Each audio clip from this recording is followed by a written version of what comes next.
अस्सलाम वालेकुम नाज़रीन, मैं हूं अब्दुल मोमिन और आज हमारे साथ स्टूडियोज़ के अंदर मौजूद हैं डॉक्टर मुजाहिद मिर्ज़ा। नाज़रीन, आज के प्रोग्राम में हम बात करेंगे खैबर पख्तूनख्वा हुकूमत की जानिब से की जाने वाली कानून साजी, इमरान खान साहब की फाइनेंशियल टाइम्स को दिए गए इंटरव्यू के बारे में, इमरान खान साहब के ऊपर होने वाले कातलाना हमले की तहकीकात के बारे में और इमरान खान साहब के रूसी दौरे के बारे में। डॉक्टर साहब, सबसे पहले हम बात करेंगे खैबर पख्तूनख्वा हुकूमत की जानिब से पेश किए जाने वाले एक बिल के ऊपर, जिसके अंदर उन्होंने कानून साजी का फ़ैसला किया है हेलीकॉप्टर के इस्तेमाल के ऊपर। मुसव्वदे के मुताबिक, बिल के मतन के मुताबिक, खैबर पख्तूनख्वा हुकूमत का मुतालबा ये है कि हेलीकॉप्टर के इस्तेमाल किए जाने के ऊपर किसी किस्म का कोई सवाल व जवाब ना किए जाएँ और हुकूमत किसी किस्म के इस्तेमाल के ऊपर किसी भी इदारे को जवाबदेह नहीं होगी। आप इस कानून के मुतालिक क्या कहते हैं? ये अजीब व गरीब कानून ही कहलाएगा। जहाँ तक ताल्लुक है कि इसे कौन कौन इस्तेमाल कर सकता है, वो तो हमने जो मैंने पढ़ा वो सारे सोशल मीडिया पे है मतन उसका बिल का। जी जी। तो उसमें यही है कि कौन कौन लोग इसमें सफर कर सकते हैं या सवार हो सकते हैं। और आखिर में दो चीज़ें जो हैं वो बहुत अजीब व गरीब और गैर पार्लियामेंट्री हैं। मुझे नहीं मालूम कि पार्लियामेंट उसे कैसे मंजूर करेगी। कि पहली बात तो ये कि उससे 1 नवंबर 2008 से जी उस पर अमल दरामद होगा। आप पिछले तारीखों में कैसे कानून साजी कर सकते हैं, ये एक आईनी माहिरी नहीं बता सकते हैं, वकला बता सकते हैं कैसा। मेरे भी ख्याल में तो ऐसा नहीं होता। दूसरा ये जो उसमें आखिर में दर्ज है कि इसके बारे में कोई बाज पोस्ट नहीं होगी। जी कैसे हो सकता है कि अगर आप हुकूमत का हेलीकॉप्टर या एयरक्राफ्ट इस्तेमाल कर रहे हैं या आप किसी से हायर कर रहे हो, तो उसमें ये भी शामिल किया और एनी पर्सन, मतलब वो वाकई तो है ना कि वज़ीर आला है, उसका सेक्रेटरी है, कहाँ है, लेकिन आखिर में एनी पर्सन। तो भाई फिर तो ये जो है टैक्सी हो गई ना, और वो टैक्सी जिसका आप किसी को कोई हिसाब किताब नहीं देना, तो कैसे, और उसके अखराजात भी गवर्नमेंट अदा करेगी। उसके अखराजात और गवर्नमेंट एक्सपेंस होगा तो कैसे होगा। ये अजीब व गरीब मुबहम बिल है। और इसमें मेरा ख्याल है कि अगर मजबूत, अगर जो वहाँ है तो मजबूत कुछ अफराद भी हुए अपोजिशन के, तो जो है इस पर बहुत बहस होगी और ये मंजूर नहीं होना चाहिए। ऐसा नहीं हुआ करता कि बाद कुछ दफ़ा हमारे यहाँ पहले बहुत सारे ऐसे इदारे हैं, फौज है, अदलिया है, जिनके अखराजात की बात कुछ नहीं होती। ये गलत है। दुनिया भर में इन सब की बात कुछ होती है। बात कुछ तो बना दी कि ऑडिट तो होता है, उसमें बताना होता है कि भाई किस मद में किसको क्यों और कितने अर्से के लिए और क्या चीज़ दी। जी जी। तो ये इस तरह का कानून जो है कि इंतहाई क्या कह सकते हैं गैर जमहूरिया पर होगा। और इस पर रद्द-ए-अमल जो है मीडिया का भी आएगा और इस पर रद्द-ए-अमल जो है पॉलिटिकल पार्टीज का भी आएगा। इस पर रद्द-ए-अमल हमारे आप जैसे लोगों का भी आएगा। लेकिन एक आम आदमी भी सवाल कर सकता है कि भाई ये कैसे, हम घर के अंदर मियाँ बीवी का हिसाब किताब होता है, बहन भाई का हिसाब किताब होता है, और कैसे हो सकता है कि आप हुकूमत से सारे पैसे दें और बताएं ना कि भाई किस पद में खर्च किए। जी जी। डॉक्टर साहब, इस बिल के हवाले से दो चीज़ें गौर तलब हैं। सबसे पहली तो ये कि 2008 के बाद से किसी किस्म के इस्तेमाल की कोई तफसीलात नहीं दी जाएंगी, ना हुकूमत जवाबदेह होगी किसी भी इदारे को। तो इसके अंदर इस पहलू से भी देखा जा सकता है कि हो सकता है कि तहरीक इंसाफ की हुकूमत से पहले जो गवर्नमेंट्स वहाँ पे आई, जो जिन्होंने वहाँ पे हुकूमत की, जिन पॉलिटिकल पार्टीज़ ने, उन्होंने भी कोई इस किस्म के गैर कानूनी इस्तेमाल किए हों हेलीकॉप्टर्स के, और वो एक कह लेंगे बिल इत्तेफाक है कि उसको जो है कानून साजी करना चाह रहे हो। और दूसरी चीज़ ये, इस बिल साजी की, इस कानून साजी की, इस बिल को पेश करने की ज़रूरत क्यों महसूस हुई? आया जो इमरान खान साहब के ऊपर जो इल्ज़ामात लगाए जा रहे थे हेलीकॉप्टर के हवाले से, जो सैलाब ज़दगान को इमदाद के लिए जाने के बजाय इमरान खान साहब को लेके वहाँ से उसने ड्रॉप किया था, तो क्या वो उस मामले को लेके संजीदा है और उस मामले को लेके उनको एक ख़तरा अपने सर के ऊपर नज़र आ रहा है? बात तो यही है कि जो खान साहब ने इसका एब्यूज, मिसयूज या यूज, अब उसको होता है अदालतें कर सकती हैं या बहुत कुछ कर सकती है, जिसका आपने सुन लिया कि उसके बाद कुछ नहीं होगी। और यही बात नहीं है क्या जो 2008 के बाद जो हुकूमती या ऑफिशियल जो यूज करते रहे, ये सब में अगर ऐसा बिल पेश किया गया तो अपील करने के लिए उनको कि वो भी साथ मिल जाए अपनी इस अजीब व गरीब किस्म के करप्शन। लेकिन मेरा ये ख्याल कि जो अपोजिशन है वो इस किस्म का घटिया किस्म का जो है वो इल्ज़ाम अपने सर ले लेगी कि अगर उन्होंने कोई ज़्यादती गलती की भी होगी हिसाब किताब में, तो वो हिसाब दे ना दें, लेकिन वो अब तक तो जो हिसाब है वो सामने है उसका, वो मेरा ख्याल है साफ नहीं मिलता और उन्हें मिलना भी नहीं चाहिए। ये बात आपकी बिल्कुल दुरुस्त है कि दोनों वजूहात हैं, एक अपील करने के लिए और एक खान साहब को बचाने के लिए। सही। डॉक्टर साहब, बात करेंगे हम इमरान खान साहब के फाइनेंशियल टाइम्स को दिए गए इंटरव्यू के अंदर, जिसके अंदर उन्होंने अपने पिछले 15 से 20 दिन का जो उनका बयानिया था, जिसके ऊपर उन्होंने बेस बना के एक लॉन्ग मार्च शुरू किया था कि बैरूनी साजिश हुई है, बैरूनी मुदाखलत हुई है, साजिश के ज़रिए हमें इक़्तिदार से हटाया गया।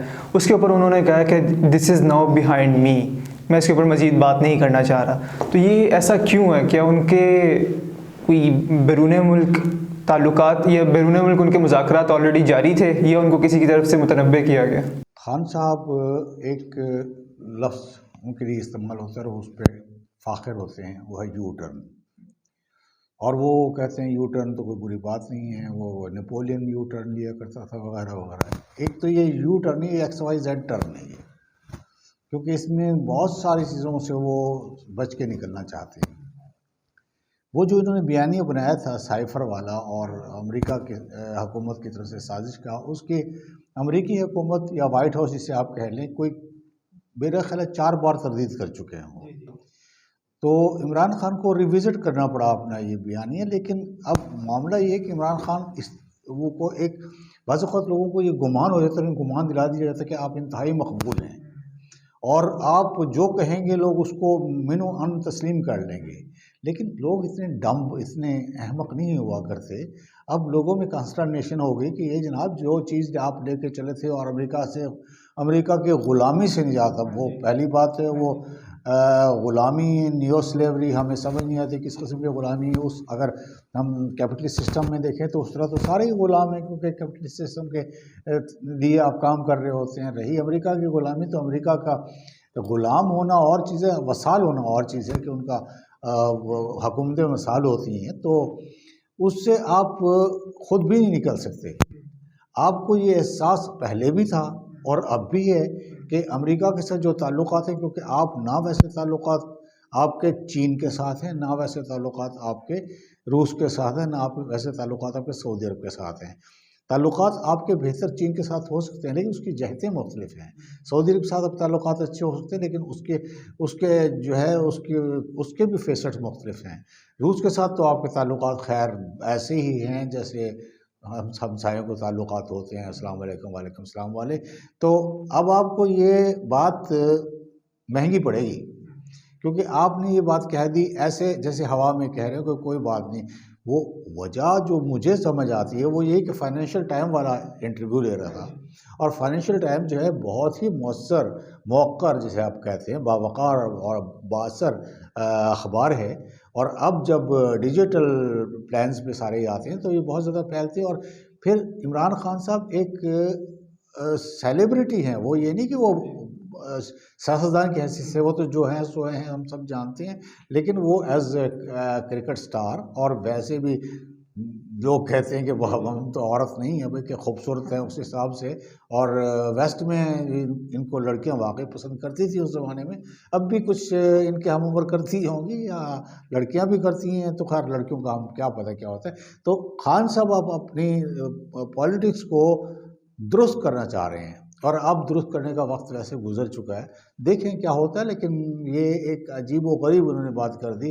ये मैंने पहले भी अर्ज़ किया कि ये यू टर्न ही XYZ टर्न हो गया। यही जब इन्होंने कहा कि this is now behind me, इसके साथ ही वो ये कहते हैं कि अमेरिका और पाकिस्तान का जो ताल्लुक़ था, जो पहले रिलेशन रहा है, वो मास्टर एंड पपेट का रहा है कि वो हम उनकी ग़ुलामी के अंदर आए हैं, जबकि हम अब दोबारा उनके साथ ताल्लुकात को बहाल करना चाह रहे हैं। ये दोबारा बहाली है वो किस नहज पे करना चाह रहे हैं, या वो किस तरह से उनके जहन में है कि वो मास्टर और पपेट का कोई भी ताल्लुक़ कभी भी पाकिस्तान और अमेरिका का नहीं रहा। अमेरिका देखें अयूब खान के ज़माने में शुरू हुआ था, ठीक है। अमेरिका के अपने जो है मफादात होते हैं, वो अपने मफादात को देख के चलता है। कर्टेल कम्युनिज़म था, उस कर्टेल कम्युनिज़म में उन्होंने बहुत सारी आपको इमदाद दी, आपकी इंडस्ट्री को उन्होंने आगे किया, आपकी पूरी जो एस्टेब्लिशमेंट के जो ऑफिसर्स थे उनको बाकायदा ट्रेन करते थे। ये और बात है कि बड़े ऑफिसर वहाँ जाके सिर्फ अय्याशी करते थे और एंजॉय करके 2-3 महीने के लिए आ जाया करते थे। लेकिन ये वो असल में तो अमेरिका बरतानिया का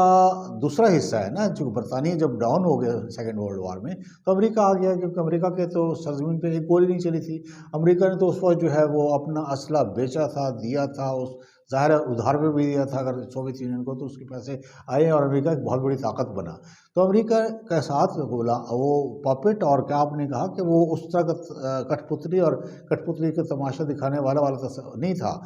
पाकिस्तान को अपनी ज़रूरतें होती हैं, अमेरिका को अपनी ज़रूरतें होती हैं। जब यहाँ पे अफ़गानिस्तान में जो सूरत हाल शुरू हुई, अमेरिका की ज़रूरत थी सोवियत यूनियन को नीचे दिखाना, पाकिस्तान की ज़रूरत थी कि वो एक तरफ वहाँ के मजहबी लोगों की हेल्प करेगा, और इत्तफाक से उस वक्त ज़ियाउल हक साहब थे जो वैसे ही अमीरुल मोमिनीन थे, तो उस वक्त की ये सूरत हाल थी। फिर परवेज़ मुशर्रफ साहब आ गए, दहशतगर्दी का ज़माना था, उस दहशतगर्दी वही तालिबान जिनको आप पहले सपोर्ट करते थे कि ये जो है वो आज़ादी खा हैं, फिर वो दहशतगर्द बन गए। उन दहशतगर्दों को पकड़ के बकौल in the line of fire जो परवेज़ मुशर्रफ साहब पैसे लेते रहे, और वो फिर ये कोई गुलामी वाले चक्कर नहीं है, कारोबारी ताल्लुक़ है रूस का, सॉरी अमेरिका का और पाकिस्तान का, पाकिस्तान की हुकूमत का और अमेरिका की हुकूमत का कारोबारी ताल्लुक़ होता है, जिसके पॉलिटिकल एंगल्स होते हैं वो। और आप भी इसीलिए कर रहे हैं कि आपको अब दिख रहा है कि अब तो अमेरिका के लिए पाकिस्तान की अहमियत रही नहीं हो, तो अमेरिका अब आपको किसी को भी यूज़ नहीं करेगा। अमेरिका अब अफ़गानिस्तान का मामला जो है वो अब उसको देख रहे हैं, सेंट्रल एशिया वाले देख रहे हैं, उसको चीन देख रहा है, उसको रूस देख रहा है, उसमें से अमेरिका एक तरह से निकल चुका है। और रही बात पाकिस्तान के इर्द गिर्द के ममालिक की, हिंदुस्तान की, तो हिंदुस्तान में स्टेटस को है पाकिस्तान के लिए अमेरिका का, तो वो उसको मजबूर नहीं करता हिंदुस्तान को कि पाकिस्तान से ताल्लुकात बहुत बेहतर बनाए।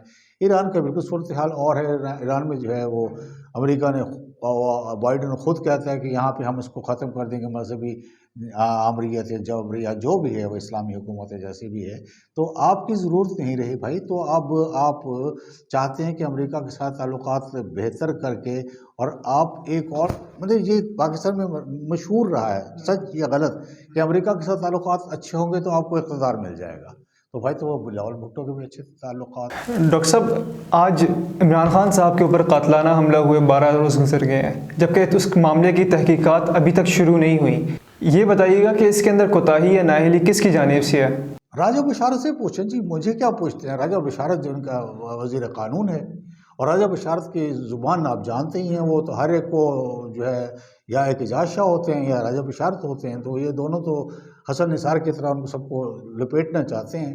तो और बाकी वज़ीर आला आपके अपने परवेज़ इलाही साहब हैं, तो इसमें किसका कसूर? हम क्या इसका शहबाज शरीफ का कसूर होगा? ये राना हुसैन को बेचारा जो अस्पताल में पड़ा हुआ है, तो ये तो आपकी अपनी हुकूमत का कसूर है। हाँ, पुलिस का एक मिजाज है, पुलिस को पता होता है कि आज ये तो कल कोई और। पुलिस क्यों भाई किसी, फ़िलहाल पुलिस परवेज़ इलाही के तहत है, चौधरियों के साथ पुलिस के ताल्लुकात हमेशा अच्छे रहे हैं, और पुलिस वालों को वो बेनिफिट्स और प्रिविलेज भी फराहम करते हैं जो उनके पसंदीदा हों। तो ये परवेज़ इलाही साहब नहीं चाहते कि इस मामले को बढ़ाएं, क्योंकि इस मामले में कोई बहुत सारे किंग्स हैं जो हम कहें तो हम पे कदर होती है, ना कहें तो फंसते हैं, क्योंकि लोग पूछते हैं कि भाई ये क्या सिलसिला है। अब ज़ख्म दिखाए गए हैं, ज़ख्मों में भी बात हो सकती है, हम नहीं करते ये बात, ज़ख्मों की बात, क्योंकि ज़ख्म तो सबके होते हैं और हरे भी हो जाते हैं।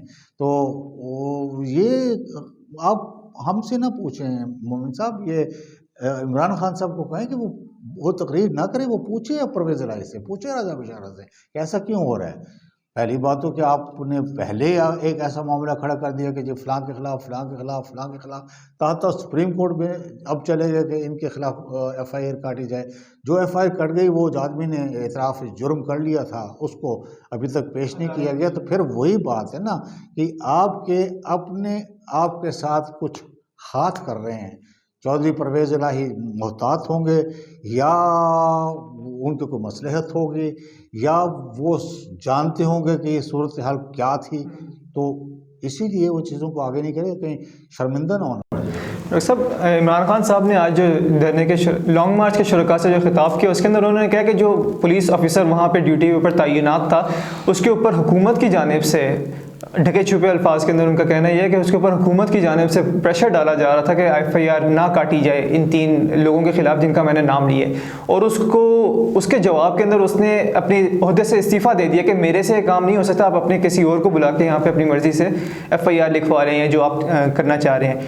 तो क्या इस मामले के अंदर अपनी हुकूमत के होते हुए वो फिर भी इसको ऐसा रुख देना चाह रहे हैं कि हुकूमत की जानिब से प्रेशराइज़ किया जा रहा है? हालांकि देखा जाए तो वफाक की हुकूमत और पंजाब की हुकूमत दोनों अलग अलग पार्टीज़ की है, दोनों के दायरे इख्तियार फ़र्क हैं। अगर वफाक की हुकूमत चाहे, अगर पंजाब हुकूमत चाहे तो FIR उसी तरह की दर्ज हो सकती थी जिस तरह की इमरान खान साहब चाह रहे थे। तो नहीं, पंजाब हुकूमत क्यों चाहे? परवेज़ इलाही वो कोई PTI का तो नहीं है ना, परवेज़ इलाही PTI के नहीं है, उनकी अपनी पार्टी है, वो नहीं चाहते। उनके ताल्लुकात गेट नंबर 4 के साथ बहुत अच्छे हैं, और वो क्यों ऐसी बात करें जिसका उन्हें मालूम है कि बेसिस नहीं है। उनको अगर मौका, अगर उसमें वो फौजी अफसर का नाम ना होता तो परवेज़ इलाही को कोई इतराज़ ना होता, वो फ़ौरन कहता है शहबाज शरीफ को भी पकड़ो और राना सनाउल्लाह को भी पकड़ो। वो मामला तो इन्होंने खुद ख़राब किया अपना। वो कोई जो जिनका नाम अब आ चुका है जनरल फैसल नज़ीर, कि उनके बारे में कि उनने उसको सवाती को बरहना किया। हालांकि ये सलमान जो गुलकार हैं उन्होंने कह दिया ऐसी बात कोई नहीं, वो उनसे बात करके आए हैं। तो ये इतनी गुंझलक मामलात हैं कि लोगों को अहमक बनाया जा रहा है। लोग जो है ना वो इन सारे चक्करों में फंसे हुए हैं, और बस ये है कि आवे इमरान खान आवे, जावे शहबाज शरीफ आवे। नवाज शरीफ तो पहले गया हुआ, शहबाज शरीफ वैसे जाके वहाँ बैठ गया है। जरदारी साहब वैसे बूढ़े आदमी हैं, उनको क्या, अब बिलावल रह गया और मरियम भी वहाँ बैठी है। तो विच गलियाँ हो गई सुंजियाँ, विच मिर्ज़ा यार फिर इमरान खान बैठे हुए हैं, उनकी टांग खराब है, वो चल फिर नहीं सकते। देखते हैं कौन कहाँ तक कितनी दौड़ लगा सकता है। डॉक्टर साहब, आखिर में हम बात करेंगे इमरान खान साहब के इंटरव्यू के एक और पहलू की, जिसमें उन्होंने ये कहा कि रूस का जो उन्होंने दौरा किया था यूक्रेन के हमले से एक रोज़ कबल, उसके ऊपर उन्हें इजहार नदामत है। वाज़ेह रहे कि ये वही दौरा है जिसके ऊपर PTI की जानिब से ये बयानिया बनाया गया था कि इस दौरे के नतीजे के अंदर पाकिस्तान के अंदर सरसब्ज़ और खुशहाली आने वाली है, और पता नहीं कितने लाखों टन गंदम आएगी और कितने ताल्लुकात बेहतर हो जाएंगे। तो इसके बारे में आप उनको क्या कहते हैं? जब ये वाक़या हुआ था, जब हमने बातें शुरू की थी इस पर, तो हमने इसमें पहले ही कहा था कि ये दोनों चीज़ें, जो तेल वाली बात और गंदम वाली बात, ये गंदम वाली तो पहले भी गंदम आती है लेकिन वो बहुत कम कीमत पे मिल नहीं सकती, और तेल का मामला भी बिल्कुल मुख्तलिफ है। उसके खैर पहलू बहुत हैं जो हम बात कर चुके हैं। तो ज़ाहिर है तेल नहीं मिला, गंदम नहीं मिले तो नदामत करनी थी। ऐसी बात नहीं है, मजाक कर रहा हूँ। नदामत पता नहीं क्यों उन्होंने कह दिया, ये तो पहले से तयशुदा दौरा था। और उस वक्त मैंने अपने पहले इंटरव्यूज़ में बताया था आप लोगों को और नाजरीन को कि रूस ने प्ले कर दिया, जो खान साहब कहते हैं खेलेंगे, तो रूस खेल गया था। वजह ये थी कि रूस ये दिखाना चाहता था ऐन उस वक्त कि हम अगर चाहें तो आपके, मतलब अमेरिका को दिखाना चाहता था, अमेरिका और वेस्ट को, अगर हम चाहें तो आपके साथियों को, आपके एलाइज को भी अपने साथ मिला सकते हैं। और उन्होंने बहुत देर तक मिलाए रखा, और इमरान खान साहब ये बात करते रहे। तो इमरान खान साहब के ऊपर काफ़ी तनकीद भी हुई थी जी, इमरान खान साहब ये बात करते रहे कि रूस का दौरा बहुत अच्छा था, वहाँ से तेल मिल जाता, वहाँ से गंदम मिल जाती, वो हमारे साथ तिजारती ताल्लुकात बढ़ जाते वगैरह वगैरह। लेकिन ये ऐसा नहीं था, और वो दौरा बकौल इमरान खान साहब के, और मेरा ख्याल है दोस्ती थी वो बात, वो पहले से तयशुदा था। हम रूस ने ये प्ले किया था कि उनको ऐन उस वक्त आने के लिए बुलाया जब उन्होंने अगले रोज़ अपनी ख़ुसूसी अस्करी कार्रवाई करनी थी वहाँ पे यूक्रेन में, या बल्कि दूसरी जो रियासतें हैं दोनेत्स्क और लुहांस्क, उनके साथ मिलकर वो अस्करी कार्रवाई करनी थी। और ये उन्होंने दिखाया था अमेरिका को कि आप तक साथी को हम ऐसे कर सकते हैं। लेकिन अब इस पर निदामत कर, अब पछताए क्या हो, जब चिड़िया चुगी खेत, इस पर निदामत करके आप रूस को भी शर्मसार कर रहे हैं, अपने आप को जो है ना रूस से नाराज़गी जाहिर करके खुद भी उससे नाराज़ कर रहे हैं। तो तरीक़ा ठीक नहीं है, क्योंकि रूस बहरहाल आपका नेक्स्ट टू नेक्स्ट हमसाया तो है सेंट्रल एशिया के बाद। तो तो रूस के साथ आपको ताल्लुकात जो के ज़िमन में बहुत एहतियात से बात करनी चाहिए, क्योंकि ताल्लुकात बनाते हुए बहुत लगती है, बिगड़ते हुए देर नहीं लगा करती। और रूस में जो सूरत हाल इस वक्त है वो यूक्रेन के मामले के साथ जुड़ के, तो वो रूस नहीं चाहेगा कि उसके ख़िलाफ़ कोई इस तरह कहे कि जी हमें निदामत हो रही है। तो भाई खसमानो खाओ, वो जैसे पंजाबी में कहते हैं कि ना आते आप देखें कि पुतिन आज तक पाकिस्तान नहीं आया। और उसने एक दफ़ा जब ये बहुत शोर मचा था यहाँ पे वो आने वाले हैं, उन्होंने एक ख़ास इंटरव्यू कहते पाकिस्तान जाने की कोई ठोस वजूहात हैं ही नहीं। रूस के अगर मामलात हैं पाकिस्तान के साथ, तो 3 तरह के मामलात हैं। एक कि मंशियात स्मगल ना हो अफ़गानिस्तान से, दूसरा ये कि मजहबी बुनियाद परस्ती सीप ना करे उनके मुल्कों वहाँ से ना जाए सेंट्रल एशिया से। तीसरा ये कि पाकिस्तान के साथ कोई तजारती ताल्लुकात बन जाएँ, जो चूँकि पाबंदियाँ बहुत हैं रूस पे अमेरिका की, वो भी नहीं हो सकती।